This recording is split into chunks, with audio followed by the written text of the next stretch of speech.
Domestic bliss. Once all the groceries got delivered, Brett and Eddie leisurely unpacked everything.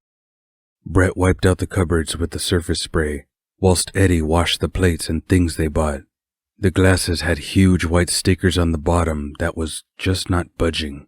He figures eventually it will come off, and packs all the clean stuff in the newly cleaned cupboard above the sink. Under the sink, he packs all the cleaning stuff, whilst Brett goes to see how the washing machine works. They stuff all their laundry in one go into the washing machine. Brett adds some softener and laundry liquid and sets the cycle after closing the door. They hear water starting to fill the machine, so they must have done something right.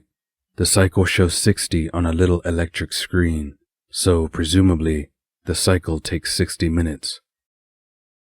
"Let's go for a walk," Brett says. It was around 6 p.m., so the worst heat of the day was gone. They walk along the pier of their apartment block first. Some of the boats and yachts look very expensive. "What's the big round thing on the roof?" Brett asks, pointing at one of the speedboats. "That's radar," Eddie replies. "So you can see where you are and what's around you. There will be GPS as well, and of course a radio."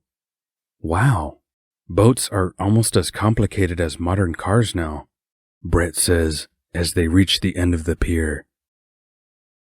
Where the pier ends, there's concrete steps leading to a wide open beach on one side and a small concrete path connecting to the sidewalk next to the main road. As soon as they step onto the sand, Brett grabs Eddie by the arm. "Let's go look at the rocks," he says, pointing at some rocks sticking out of the water a distance ahead. When they reach the rocks, they climb up as far as possible without falling. Climbing jagged rocks requires excellent balance, which neither have. They find a more or less flat rock to sit on. When Brett sits down, he nearly slips off the rock. "Dude, careful. Don't want you to become shark bait." Eddie laughs. He scoots back a bit to lean his back against a rock. They sit together like that in silence until the sun starts to go down. "I'm hungry," Eddie eventually says. "We haven't eaten anything since breakfast. How about some Chinese food?" Brett awkwardly turns around, so he is on all fours to try and get up without slipping off the rocks. Once up, he holds a hand out to Eddie to help him up. "Good idea," Brett says, "but we have to hang the laundry to dry first. Otherwise, I won't have anything to wear tomorrow." At the apartment, they rinse the sand off their feet and change shoes. Brett empties the washing machine. "Dude, we have nowhere to hang these things," he groans.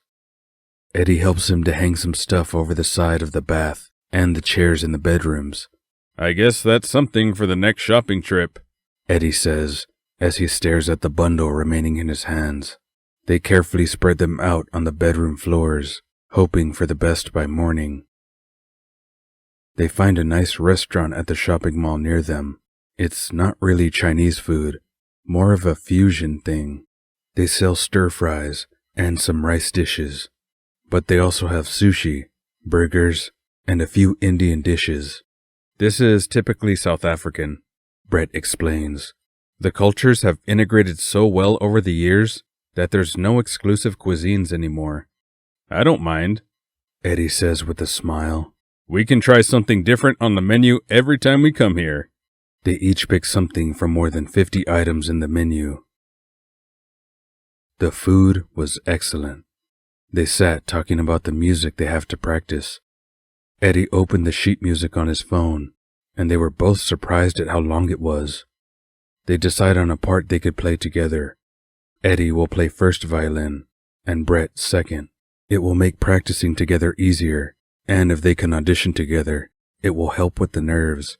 If not allowed, the second violin part was still melodic enough for Brett to do a solo audition.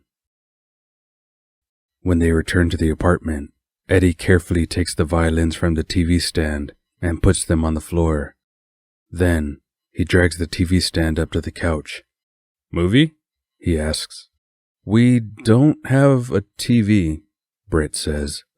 No worries. I will play it on my phone. Think of it as a mini-movie. Eddie laughs. He fetches a glass from the cupboard and puts it upside down on the TV stand. Then he sits down on the couch to find a movie to watch. Brett makes them each a cup of tea, carefully places it in the TV stand, and then goes to the bedroom to fetch some pillows. Eddie positions the phone against the glass, and when Brett sits down, he presses the play button. The movie was quite boring after all, and it doesn't take long before both are asleep, sprawled uncomfortably on the small couch, with legs hanging off either side, and heads meeting somewhere in the middle.